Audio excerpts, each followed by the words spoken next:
আসসালামু আলাইকুম রহমতুল্লাহি ওয়া বারাকাতুহু। উপস্থিত বাংলাদেশের বিভিন্ন জেলা থেকে আগত সম্মানিত শিক্ষক মণ্ডলীবৃন্দ, আজকে আমরা এখানে উপস্থিত হয়েছি বাংলাদেশ শিক্ষক কর্মচারী ঐক্যজোট এবং শিক্ষক সমাজের পক্ষ থেকে সংসদে আমাদের শিক্ষকের পক্ষ থেকে প্রতিনিধিত্ব করার জন্য কমপক্ষে 10 জন শিক্ষক মনোনয়ন দেওয়ার জন্য বাংলাদেশ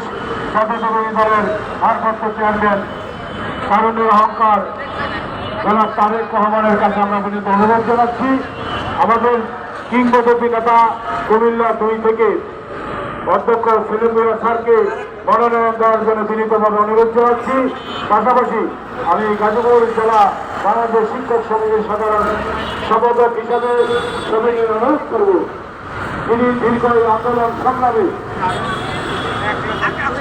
আওয়ামী শাসনের বিরুদ্ধে আন্দোলন সংগ্রামে জীবন বাজি রেখে ভূমিকা রেখেছেন সেই গাজীপুরের 3 থেকে সংগ্রামী জননেতা আফসার আলম মাস্টারকে গাজীপুর 3